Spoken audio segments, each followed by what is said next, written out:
I've had an interesting reading month so far. Really mixed up, lots of different books, but they were all very good. So you want to hear about them? Hang on.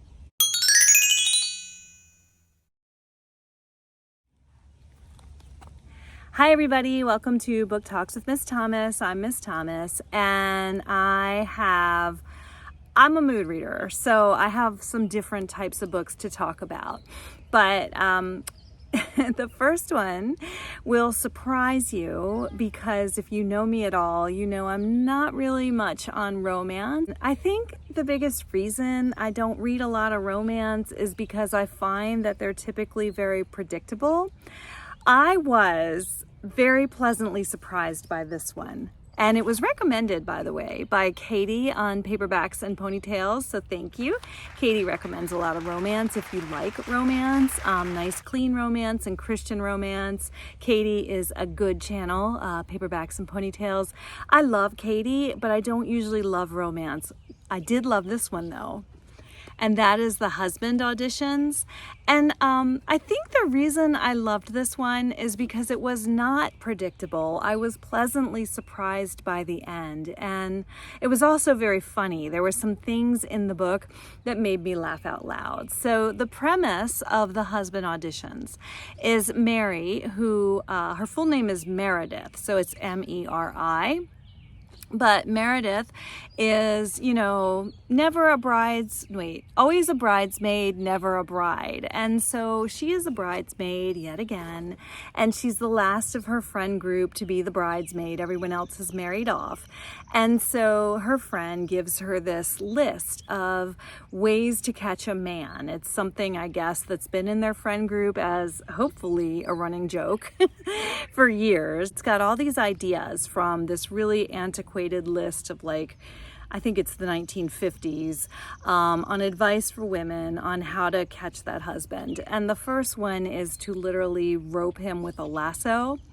And so Mary, M-E-R-I, Mary for Meredith, is, kind of bummed out. She's got this list and she's mocking it.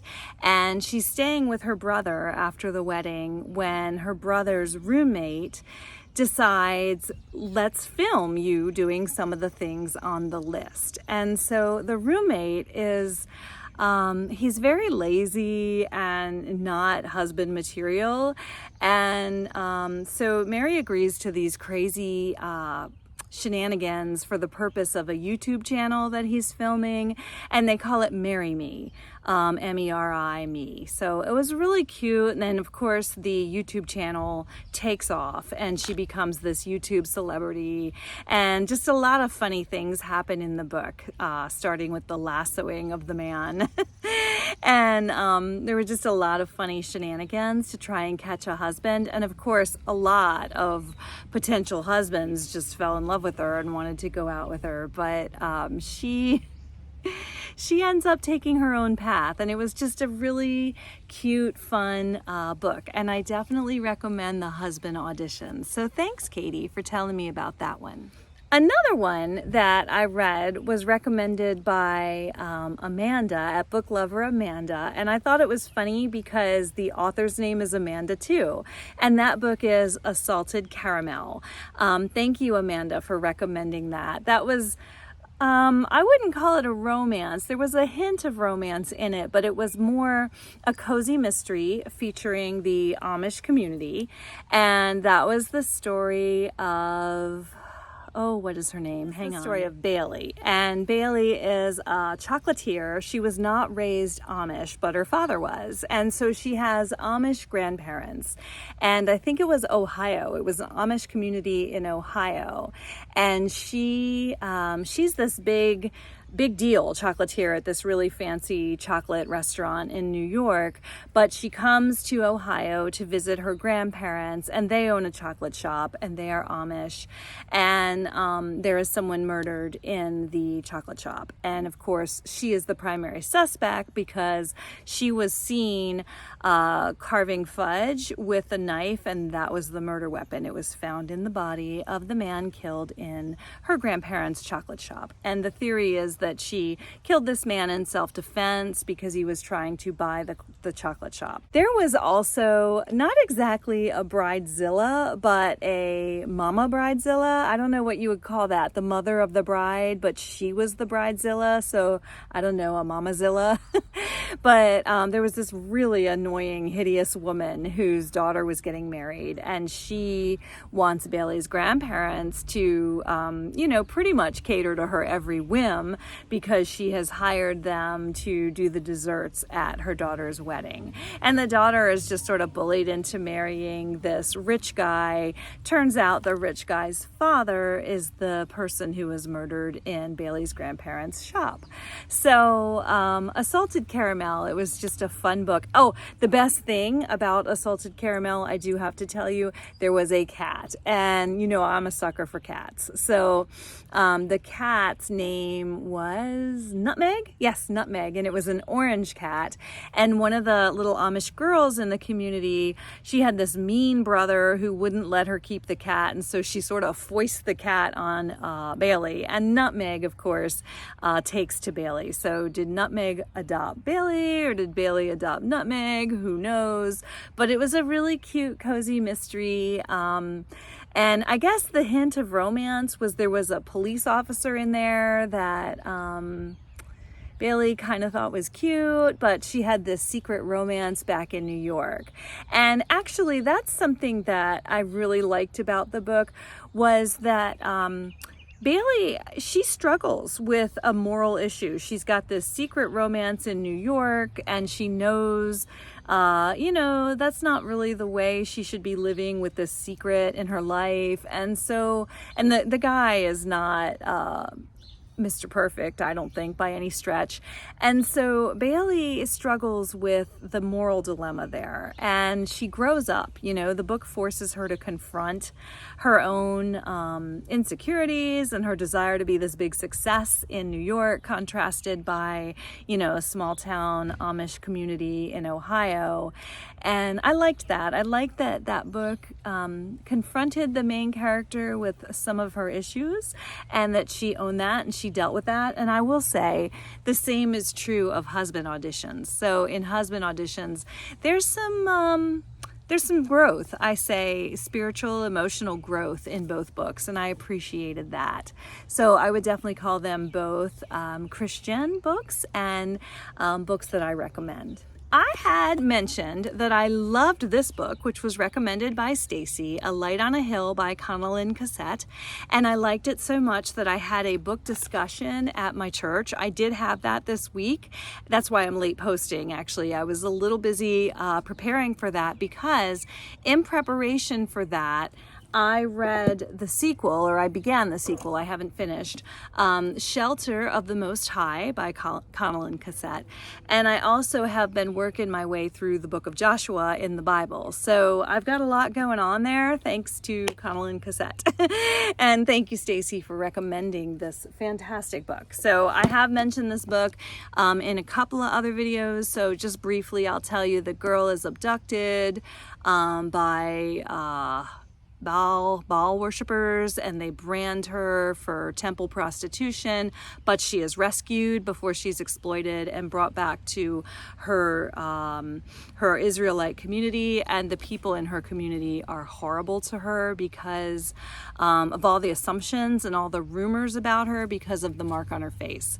And one thing that came from that discussion that was interesting, you can see from the book cover, she's covered her face, and she does wear this cover over her face until like the second half of the book. She sort of makes peace with her appearance and accepts, well, this is, you know, my lot, and I'm content with my lot.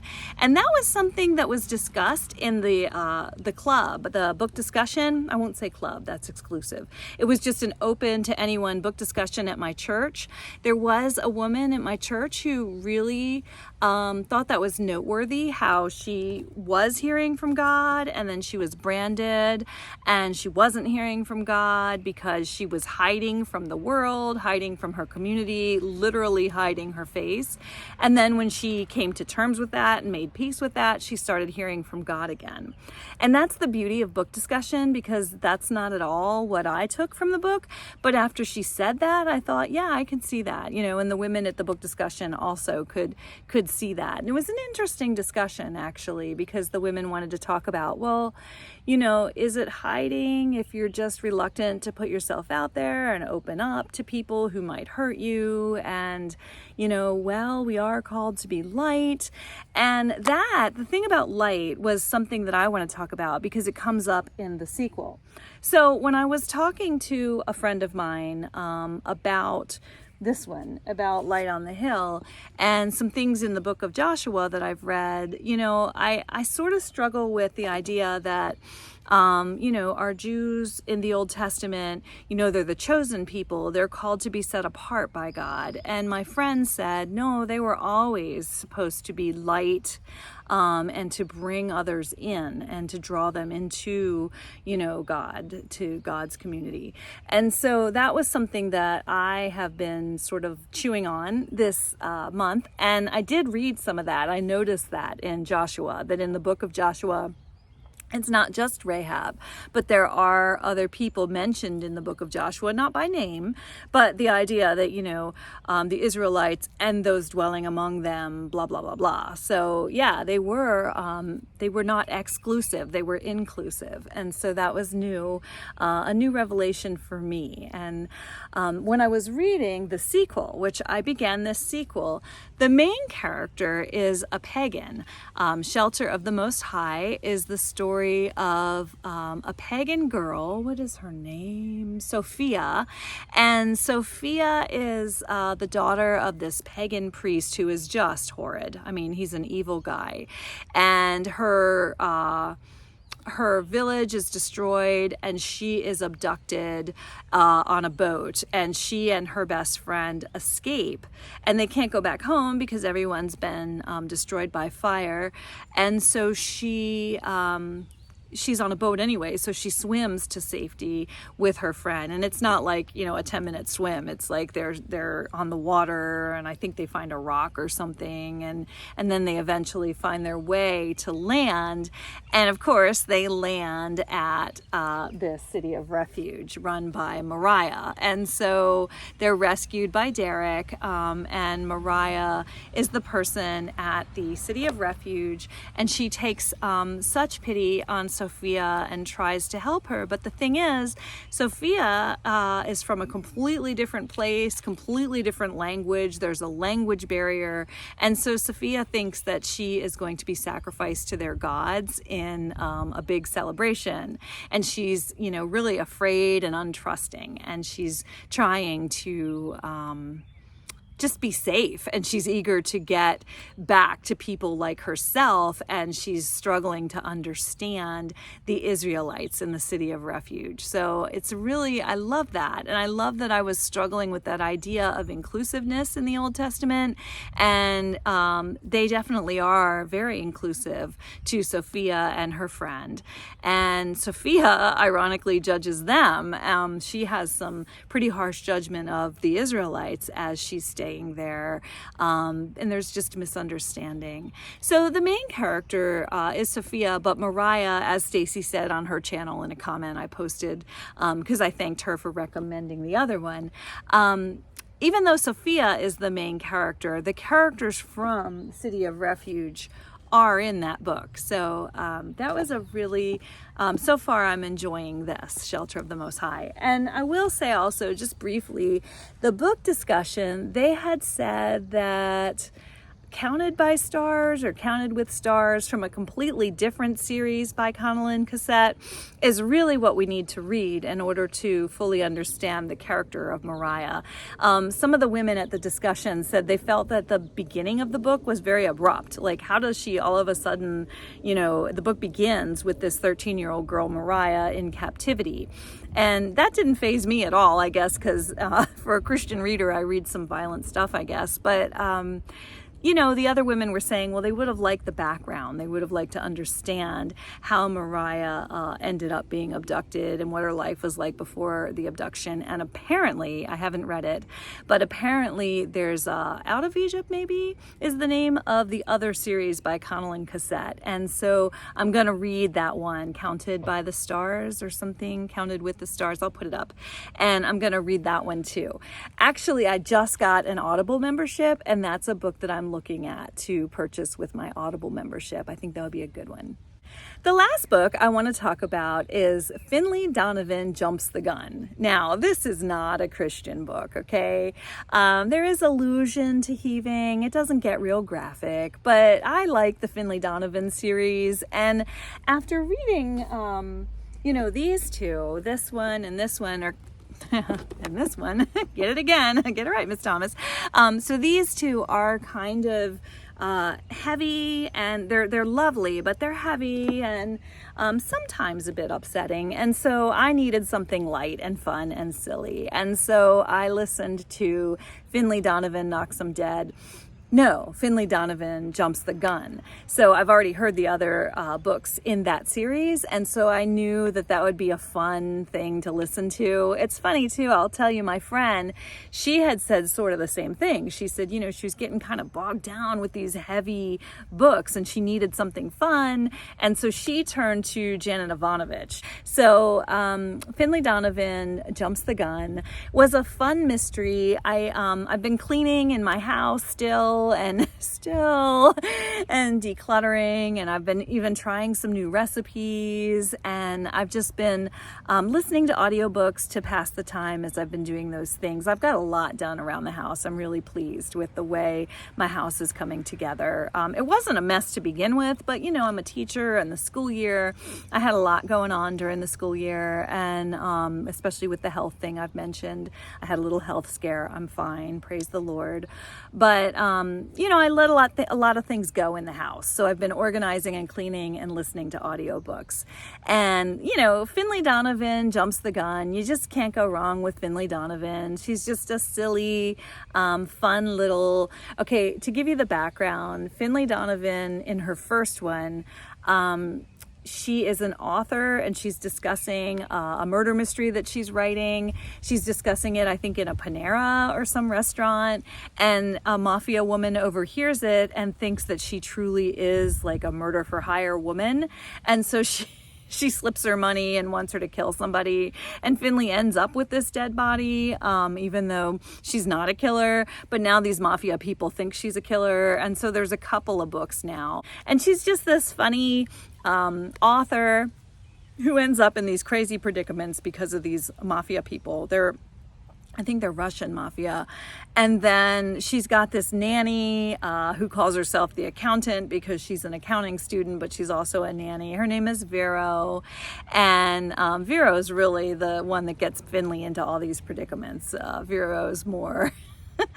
she's more likely to, you know, take risks and do crazy things, whereas Finley's more the straight man. She just wants, you know, to go about her life, but she keeps getting put in these predicaments, and they're just fun and cute. Now, in this one, Finley and Vero end up going to like a citizens police academy, and it's a weekend, I think, or maybe a week, but they go to this academy and they learn how to arrest people and to shoot people, and they compete against each other, and the person with the most points gets like a certificate at the end. And of course, Vero is super competitive and wants that certificate, and there's this really annoying neighbor that Finley has, this elderly woman. You know, I'm a sucker for the elderly women.